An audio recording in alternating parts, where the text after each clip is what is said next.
Perkenalkan, nama saya Depa Anggrani Saragi, NPM 2309134. Saya dari kelas 1 yang mengerjakan tugas yang diberikan oleh dosen pengampu, yaitu Suster Yantin Pidarosa Nebaho, yang berjudul Asal Kanon Kitab Suci.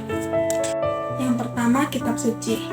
Sejarah mencatat bahwa Kitab Suci yang kita kenal sekarang ini terbentuk pertama kali menurut kanon yang ditetapkan oleh Paus Damasus I di tahun 382, Konsili Hippo 393, Kartago 397, dan Kalsedon 451, yang kemudian diteguhkan oleh banyak konsili sampai Konsili Tridente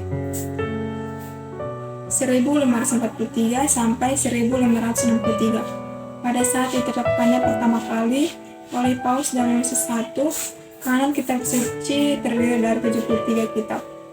46 kitab-kitab Perjanjian Lama, termasuk yang kita kenal dengan kitab Deuterokanonika, dan 27 kitab Perjanjian Baru.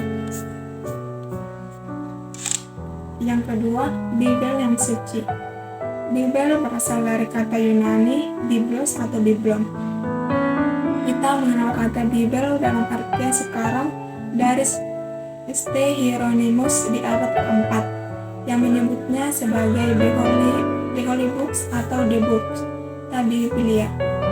Persamaan kata dari the Holy Bible and the Holy Scriptures yang mengacu kepada kitab-kitab yang dikenal sebagai Sabda Allah, yang merupakan satu kesatuan dalam kesinambungan ilahi.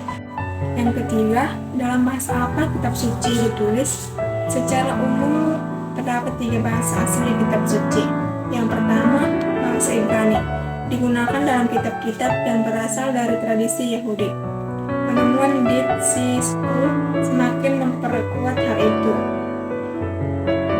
Kemudian, komunitas SNC masih menggunakan bahasa Ibrani dalam naskah kitab-kitab mereka. Yang kedua, bahasa Aram yang berkaitan dengan bahasa Semitik, yaitu dialek bahasa Ibrani sehari-hari. Kitab yang ditulis dalam bahasa Aram adalah Injil Matius yang mula-mula, beberapa kitab Esdras atau Esdra, Daniel, dan Yeremia. Yang ketiga, bahasa Yunani yang telah digunakan di zaman sesaat sebelum zaman Kristus, seperti yang digunakan dalam kitab kedua Mekabe dan kebijaksanaan Salomo. Yang keempat, pada bahan apa kitab suci yang asli dibuat? Terdapat 2 bahan material yang digunakan untuk menulis teks kitab suci.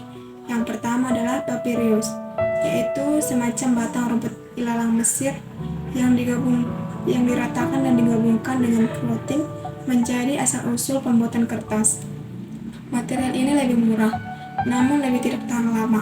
Yang kedua adalah bahan dari kulit binatang, yang sering dikenal dengan sebutan velum. Bahan ini lebih tahan lama. Awalnya baik papyrus maupun velum digabungkan menjadi gulungan atau disebut scroll, namun kemudian berkembang penulisannya pada lembaran velum yang disatukan menjadi bentuk buku dan disebut codex. Penyusunan menjadi codex ini sudah dimulai di abad kedua sebelum Masehi, namun menjadi populer di zaman umat Kristen. Yang kelima, yaitu kesimpulan.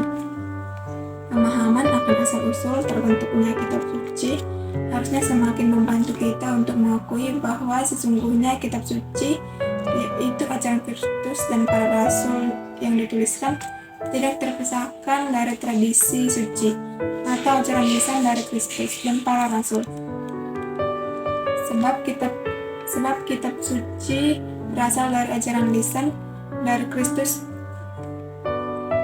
dan para rasul, yang kemudian dituliskan atas dasar kemampuan memori dari para penulisnya, dan juga pertama-tama atas dorongan Roh Kudus. Dengan kata lain, kitab suci mengambil sumber dari tradisi suci dan telah hidup dan berakar dalam kehidupan jemaat mula-mula atau jemaat perdana.